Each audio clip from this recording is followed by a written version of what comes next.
I think we can probably just go straight to the live stuff. For one. Yeah, there's multiple stories on here. Yeah, they're kind of fun to watch. So if you're at home and you're looking for something to do, they're pretty neat. So I think we will go ahead and get started. And if you're just coming in, please don't forget to sign in at our sign-in iPad over there and grab something to drink so your throat's not dry. We have water and wine over in the back. And first of all, I'm Cliff Strain. I'm the Executive Director of PAPHA. And I already introduced our President of the Board. And David is also on the board, and he's our sound engineer. And he's also our treasurer. So he wears a lot of hats. And that's just a few of the hats he wears. He also helps a lot with the inventory and all the squares and all the way we get our money together, at the museum.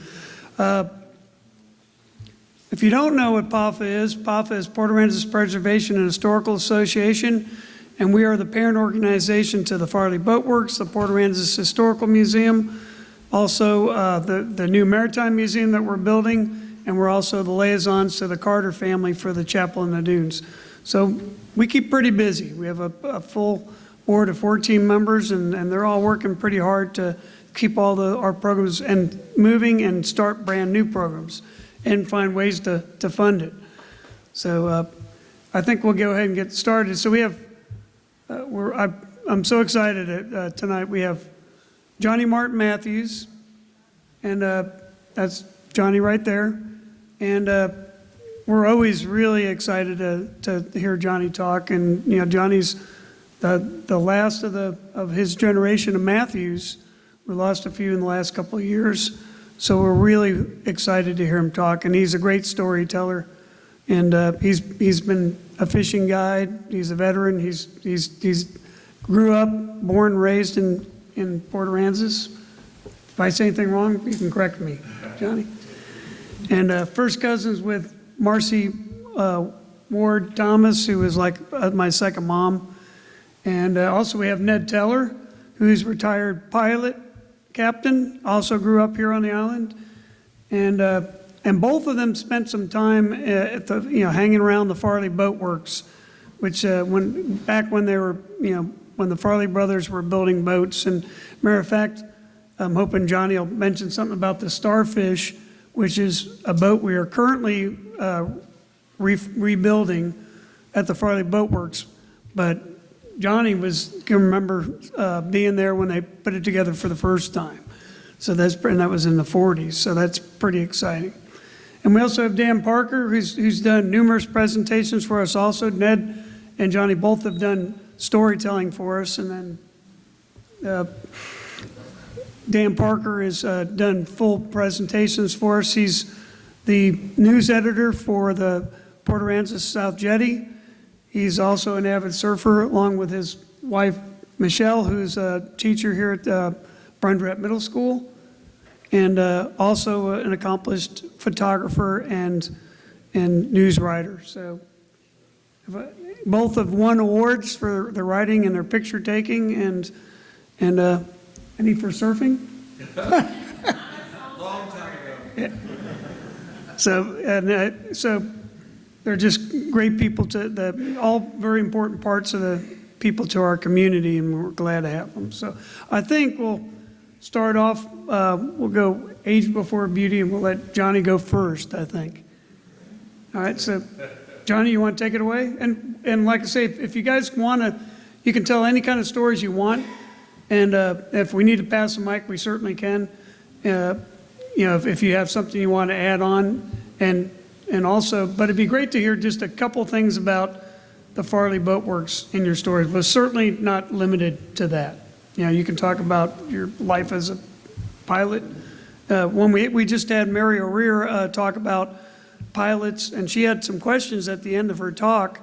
We really were thinking, boy, we should have tried harder to remind Ned to be there, because he would have been able to answer questions that we had to just kind of take a pretty good estimate or guess at.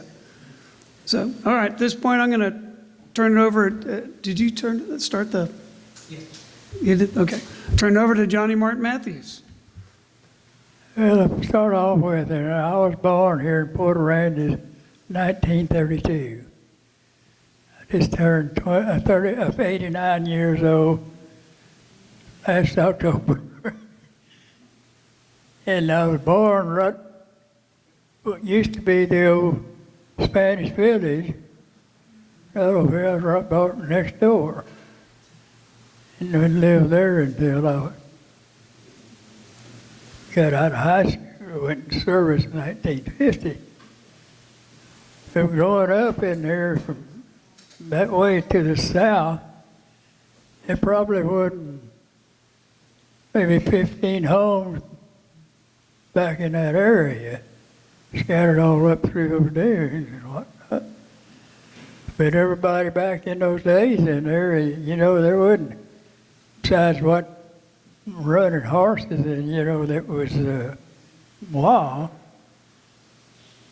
They only had, Jack Grant had a big ranch down there on 361 in there. And then Dunn's took over from Harper's Pass on down South Battery. But back in there was nothing. A little house on a chapel up there, sat up there all by itself back in the 40s. I remember Mrs. Carter in there, she was not a nominal churchgoer, and she was a great poet, but all the kids were invited to come to her house, to the chapel on Easter.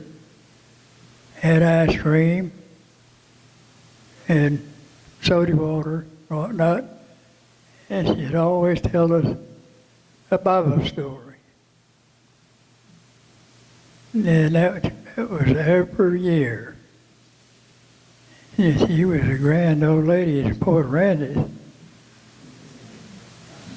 So first school we had in there was right about where the elementary is right now. And, but there's a little old 4-brick room. I mean, you don't have 4 rooms in it. Each room had a chimney and had an old wood stove. There's kids in there. It was us to keep the wood cut for the stove when you were going to school.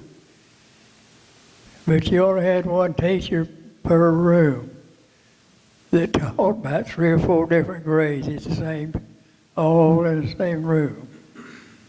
So it went through the 12th grade, but being an unaccredited school, your credits didn't count in there unless you went to a credit school like Randall's Pass, Corpus Christi, somewhere in that area. So in order to get your high school education credits, I went my last 2 years in Randall's Pass. And I have to get up at 6:30 in the morning, or catch the 6:30 bus, leaving Harbor Island, going to Randall's Pass. I get to Randall's Pass at the bus station. Nowhere to go to 8 o'clock to the high school. So I think I've read about every comic book, every magazine they ever had in the store. And then I played football. So 4 o'clock we went out for practice. I missed the 5 o'clock bus coming to Port Aransas. There wasn't another one till 9 o'clock tonight for the last one.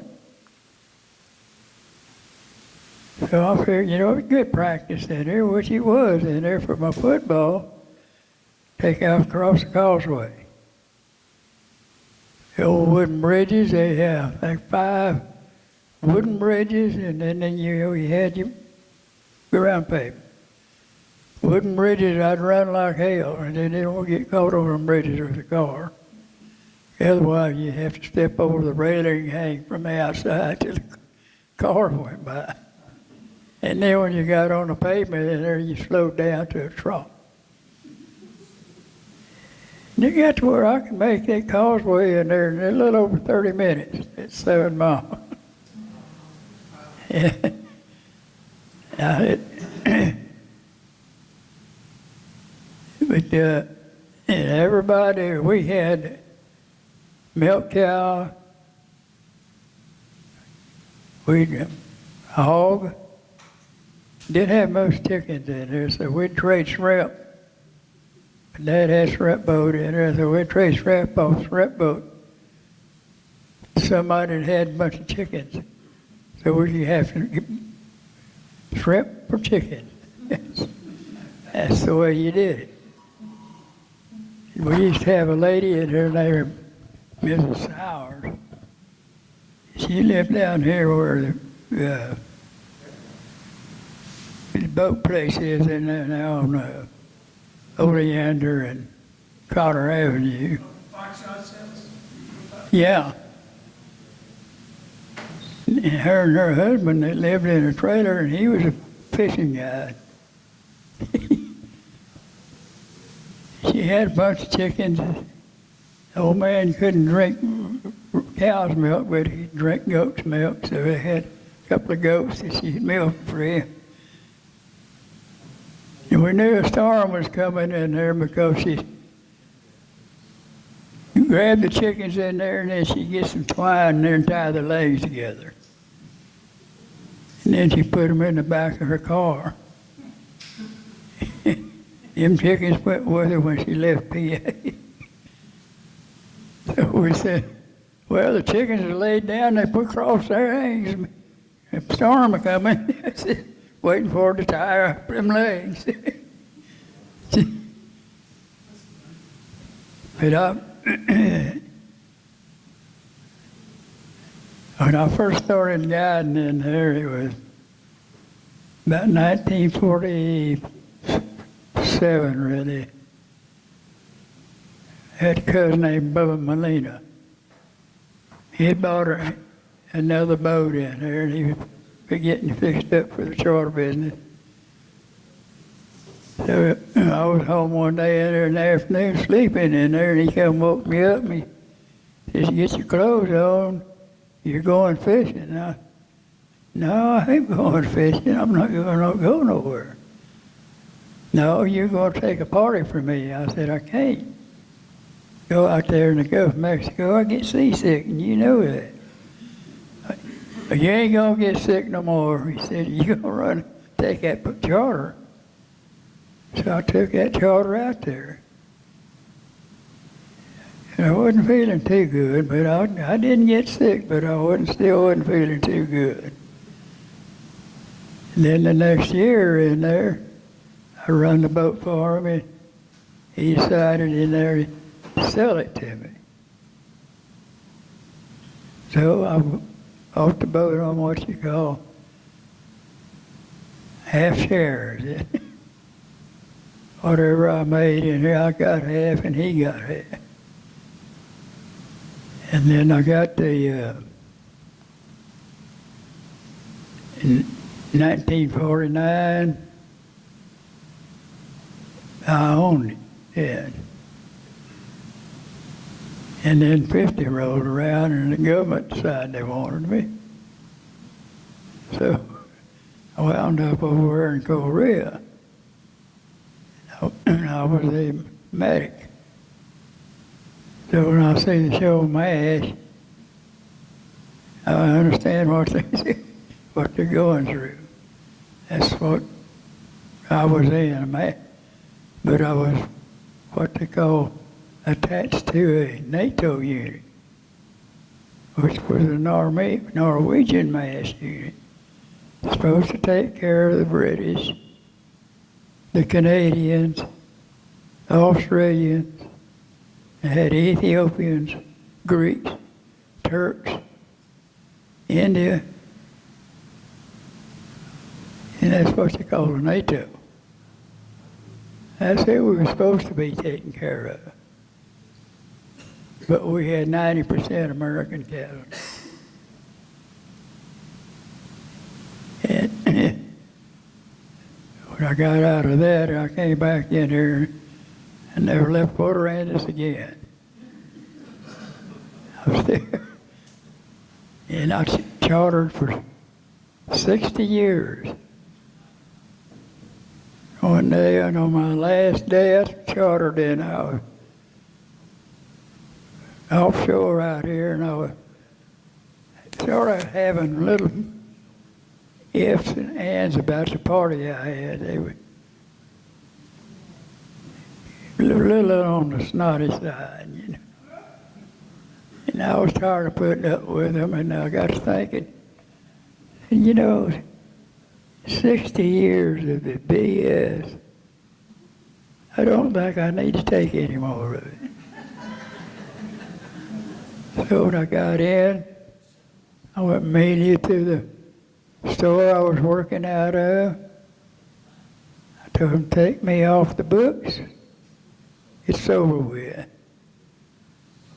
And I put my boat up for sale, and that was it.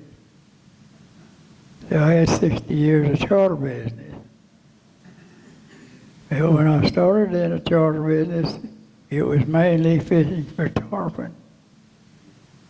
And we tarpon then in the 40s, well, back in the 30s, 40s, was just solid. We loved to fish on St. Joe Island in the surf when you could get in there. And this is where the Farley boats come in, being a very good fishing boat. We'd wait till the breaker, if it was that big a sea, wait for 3 breakers, catch the third one, run in behind it, come in into the shallow water. We fished in anywhere from 4 foot to 6 foot of water. Get in between those breakers, it was just like this. But you had to keep your eye out. And all of a sudden, out of nowhere, here's one of them things like this looking at you. You don't want to get hit broadside. So you turn your bow up to it, and there, bam, make a run at it. I don't know how many times I knocked out the front windows of the boat doing that, but that there is me and Malcolm Moore. Who was that? Malcolm Moore. It's we got so sea fish we was in school. And Mackie's brother, dang it, he come to school and got us out of school. He said tarpons were thick around the South Jetty. So he took me and him out there. There's a girl named Woody Melina and his wife, Marguerite. I caught the first one out there. When I caught him, I got seasicker than hell in there, and I was sick all the rest of the day. And we was the only 2 that caught a fish. The rest had fish on in there, but they never landed one. And Cecil Moore McDonald VF Post is named after his Mackey. He was killed in a plane wreck on Carrier in the Yellow Sea. He and I was like 2 little old puppy dogs in there. Came up together, did most everything together. You know how young kids are back then. I was taking it to old Mathews dock, which is Virginia's now.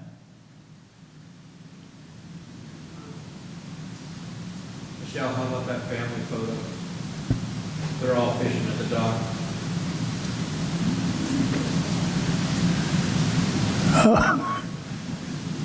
That's my son, Doll Ray. little girl in the blues, Olivia, her granddaughter. This is Mary Gallen, my grandson. And this is my mother. I mean, his wife, my son's wife. Is that the piggy perch contest? Yeah, I was taken down there at the city docks down at the pavilion. Besides being a tugboat captain, Johnny Martin was a Port Aransas boatman for how many years? 60 years. 60 years, which is an organization that really shaped the direction of this town moved in. And they built this building and gave it to the city. So it's very much a part of the important part of the community. Johnny's part of the Hall of Fame of that organization too. Johnny, I know it always bothered you, but I know one of my favorite stories you always tell is the one about the sailfish off the St. Joe's. You want to tell it one more time?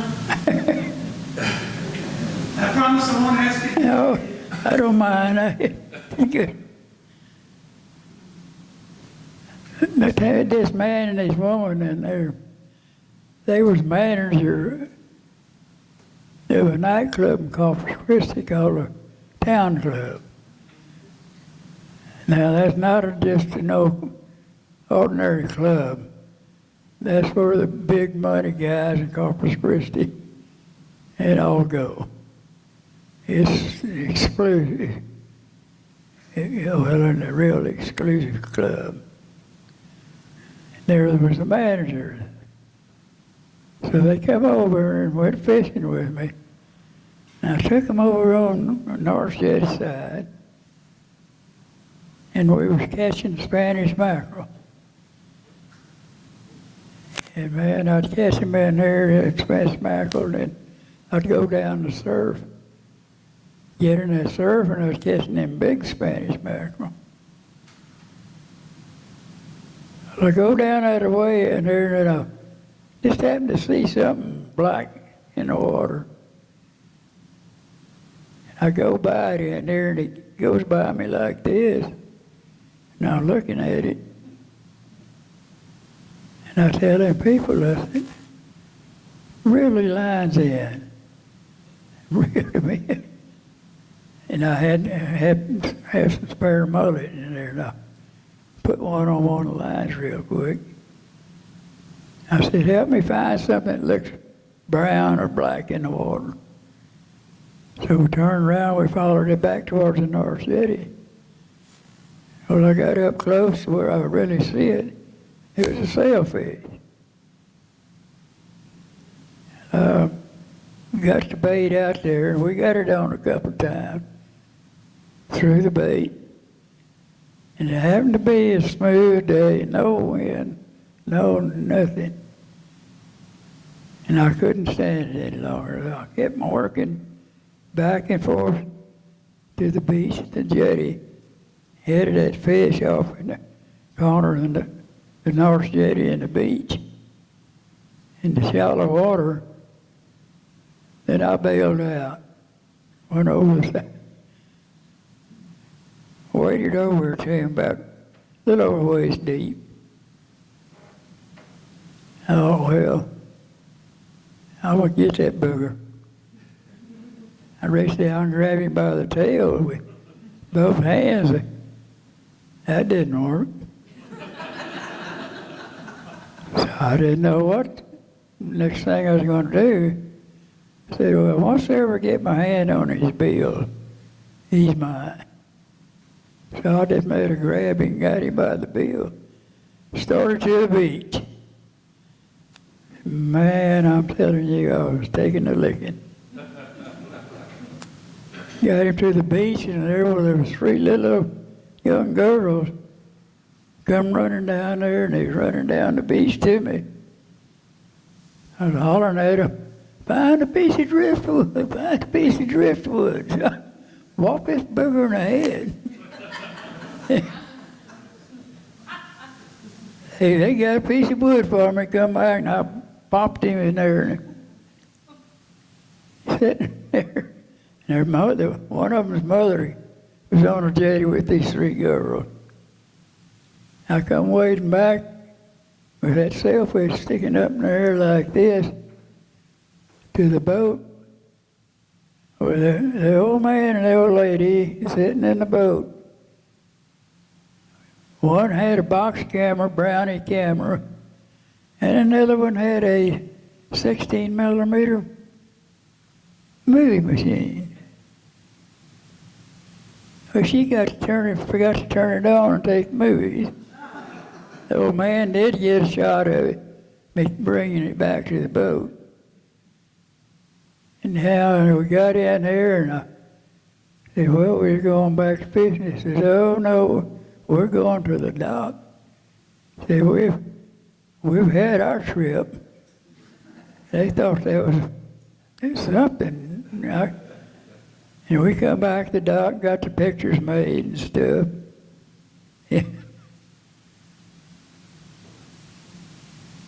We got Field and Stream called me.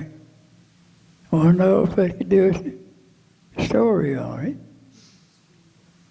And I agreed with it. And I don't know how people get your address or whatever. But boy, I got all kinds of mail. And I got some hate mail. And guess where most of the hate mail come from? New York, New Jersey. So that was me a lesson in there, you know, about going nationwide. But anyhow, we were sitting down at old Woody's Sports Center on the porch, a bunch of us in there drinking beer. And this lady walked up on the porch, walked by us and went inside. Then first thing I know, he's right back out and got right in the middle of us. Says, I want to tell y'all something. And him wrestled a sailfish in the surf. I seen it. My daughter helped him, and went in here and said, and that's the God's truth. And turned around, went on about her business. Well, she was the mother of one of those girls that helped. He come down there to give me a hand.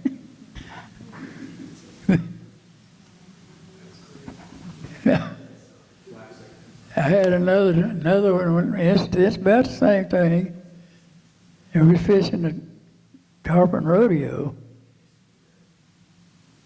And of course, you know, like everybody back then, all the boats raced out towards the end of the jetties. Well, I went around the North Jetty and just come in and just puttered around, and there were all the other boats was heading offshore. And I had this lady from San Antonio, Mrs. Daisy Hurd, and her husband owned the Hurd truck line.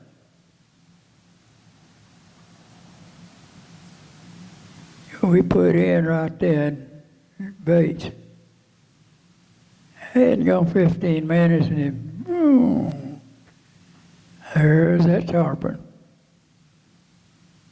She fought that booger and fought him, got him upside the boat. And I put the gaff in him and got her board, so she got the first tarpon of the tournament. Which a nice surprise went with it.